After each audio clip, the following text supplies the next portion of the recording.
स्वागत है आप लोगों का दोस्तों। हम लोग NCERT हिस्ट्री क्लास 6 के चैप्टर 3 को अभी डिस्कस कर रहे थे और पार्ट 1 हमने लोगों ने डिस्कस कर लिया था। पार्ट 2 हम लोग डिस्कस करेंगे, ठीक है। तो पहला टॉपिक है कच्चे माल की खोज में। कच्चे माल की खोज में तो कच्चे माल कैसे खोजा उन्होंने, कच्चे माल का कैसे उपयोग किया, इसको डिस्कस करेंगे, ठीक है। पहले कच्चा माल कहते किसको हैं इसको जान लेते हैं। देखिए, जो भी वस्तु ऐसी है जो प्राकृतिक रूप से मिलती है हमें, या जिसका हम उत्पादन भी करते हैं किसी उत्पाद को बनाने के लिए, ठीक है, तो उसको हम क्या कहते हैं? कच्चा माल कहते हैं, रॉ मटेरियल कहते हैं, ठीक। जैसे में देख लेते हैं, जैसे धातु अयस्क से हम लोहा बनाते हैं और लोहा से फिर हम उपकरण बनाते हैं, कोई भी सामान बनाते हैं, औजार बनाते हैं, ठीक। तो क्या हुआ, धातु अयस्क जो हो गई वो रॉ मटेरियल हो गई, वो हो गया कच्चा माल। उसी तरह कपास से हम कपड़े बनाते हैं, तो इसमें कपास क्या हो गया? कच्चा माल हो गया। उसी तरह हम लकड़ी से क्या बनाते हैं? कुर्सी, मेज़, टेबल, ये सब बनाते हैं, तो लकड़ी क्या हो गई? वो हो गई रॉ मटेरियल इसकी, ठीक। हड़प्पावासी बहुमूल्य वस्तुओं को, जैसे सोना, चांदी, तांबा, पत्थर जो है उसको आयात किया करते थे, यानी दूर दूर से मंगाया करते थे, ठीक है। तांबा कहाँ से मंगाते थे? तांबा राजस्थान और ओमान से मंगाते थे। तांबा और टीन को मिला के जो है कांस से बनाया जाता था, कांसा बनाया जाता था, इसलिए इसको कांस्य युग भी कहा गया है और कांस्य सभ्यता भी कही गई है, ठीक है। लोहे का यूज़ नहीं जानते थे।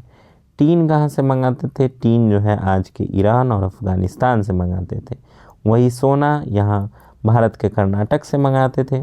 बहुमूल्य पत्थर कहाँ से मंगाते थे? ये गुजरात, ईरान और अफ़गानिस्तान में पाया जाता था, इन 3 जगहों से वो मंगाते थे, ठीक है। अब नगरों में रहने वालों का भोजन क्या था? भोजन का इंतज़ाम कैसे होता था?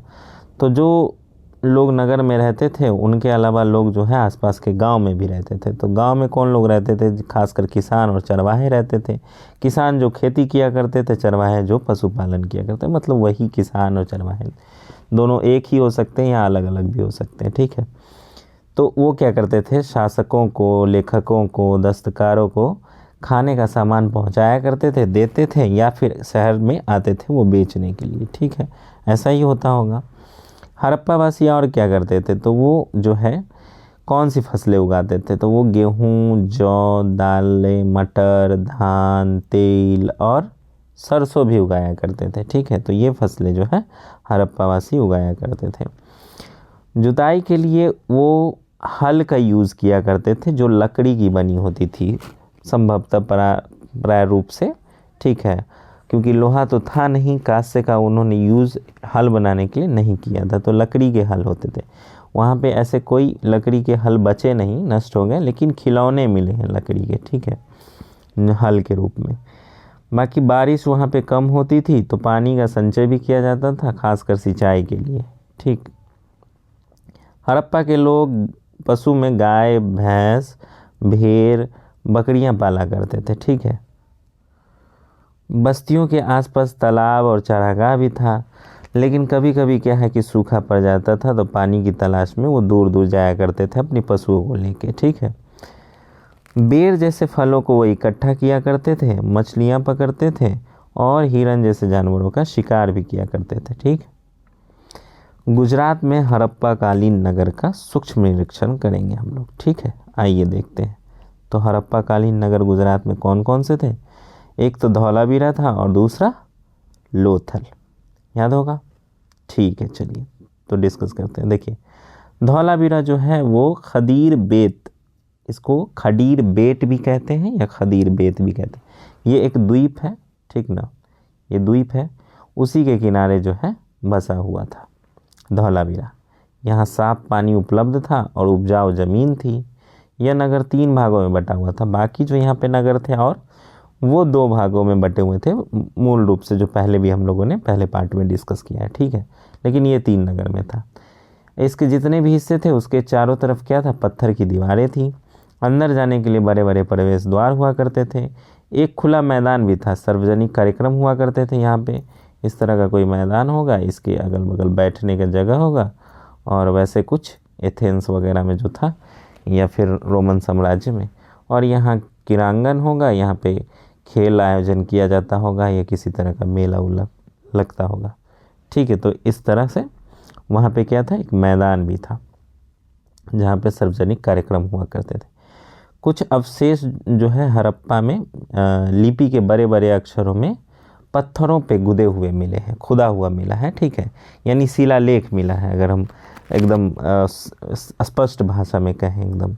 ठीक है, तो अनोखा अवशेष इसको कहते हैं। क्यों? क्योंकि ये लकड़ी से जरा हुआ अभिलेख था। ठीक, पत्थर पे तो खुदा हुआ था लेकिन लकड़ी से जरा हुआ था, मतलब लकड़ी से जुड़ा हुआ था।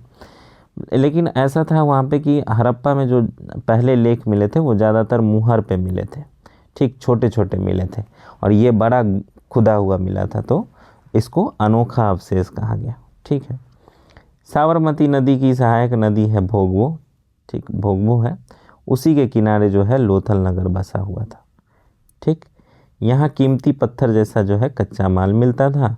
यहाँ पत्थर, शंखों और धातुओं से बनाई चीज़ों का यह महत्वपूर्ण केंद्र था। ठीक है, लोथल क्या था, ये पत्थर, शंखों और धातुओं से बनाई गई चीज़ों का महत्वपूर्ण केंद्र था। क्यों? क्योंकि ये डॉक यार्ड था यहाँ पे। ठीक है, एक बंदरगाह था, यहाँ पे सामान आके उतरता था, नाव जो है यहाँ पे आके लगती थी। ठीक, यहाँ एक भंडार गृह भी मिला है जहाँ से हमें क्या मिला है, मुहरें मिली हैं और मुद्रांकन या मुहरबंदी। मुहरबंदी क्या होता है? मुहरबंदी देखिए, ये मुहरबंदी जो है एक गीली मिट्टी पे एक दबा हुआ, कुछ उकेरा हुआ सा ये है, मुहर है। ठीक है, इसको मुहरबंदी कहते हैं, ये है मुहरबंदी। ठीक, यहाँ एक इमारत से हमें क्या मिला है, पत्थर के कुछ टुकड़े मिले हैं और अध बने हुए, ठीक, अब अध बने हुए मनके मिले हैं। कुछ जो है वैसे मनके मिले हैं जो कि तैयार थे, और मनके बनाने के उपकरण भी मिले हैं यहाँ पे। ठीक है, उसके अलावा क्या है कि मुहरों का प्रयोग कैसे होता था। ठीक है, क्या करते थे, तो देखिए, जो सामान कहीं भेजना होता था या कहीं से आयात करना होता था, सामान या थैली होती थी, तो उसको चिन्हित करने के लिए क्या करते थे, मुहरों का प्रयोग करते थे, उसके ऊपर मुहर लगाते थे।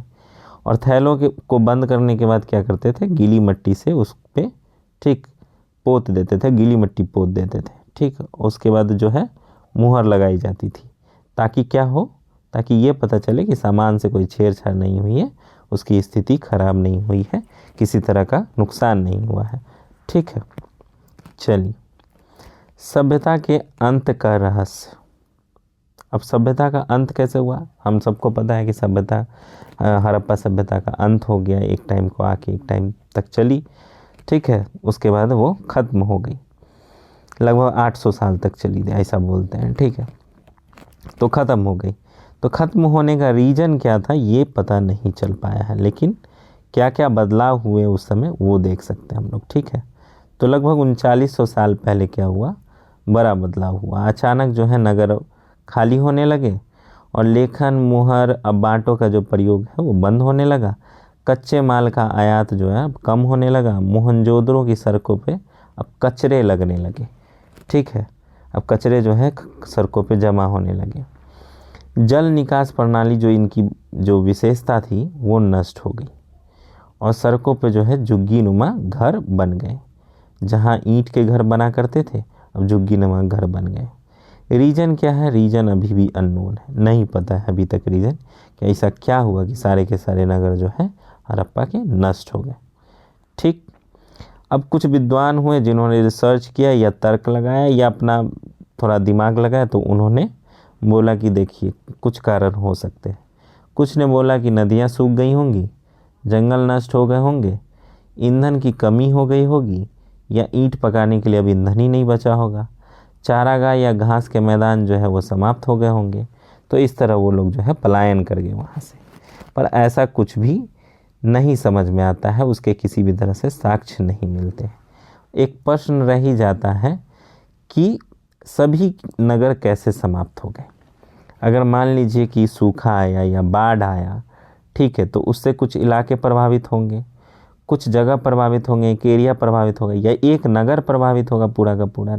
लेकिन पूरे जितने भी नगर थे, अब हड़प्पा है, मोहनजोदड़ो है, धौलावीरा है, ठीक, और लोथल है, ये सारे के सारे कैसे, राखी गढ़ी है, ये सारे के सारे जो इतना बड़ा एरिया है वो कैसे नष्ट हो गया। ठीक है, तो ये समझ में नहीं आया, इसका रीज़न अभी तक नहीं मिला। लेकिन फिर भी कहते हैं कि शायद शासकों का नियंत्रण जो है समाप्त हो गया। कुछ लोग तो ये भी कहते हैं कि उसी समय जो है आर्यंस आए, आर्यन इन्वेजन हुआ और उन्होंने जो है हरा दिया हड़प्पा वासियों को और उस पर जो है उन्होंने कब्जा कर लिया। लेकिन ऐसा कोई साक्ष्य नहीं मिलता, ये कुछ विद्वान कहते हैं अपने मन से। ठीक, अब इसके आगे क्या है कि पंजाब और सिंध का जो पाकिस्तान वाला इलाका है वो वहाँ की बस्तियाँ जो है उजड़ गई। लोग पूर्व और दक्षिण की तरफ छोटी बस्तियों में आके बस गए और इसके 1400 साल बाद नए नगर का विकास हुआ। ठीक, 1400 साल बाद। तो ये था डिस्कशन पार्ट 2 चैप्टर 3 का क्लास 6 हिस्ट्री NCERT। फिर हम लोग डिस्कशन करेंगे अब नेक्स्ट चैप्टर, ठीक है, चैप्टर 4। ठीक, चलिए, धन्यवाद।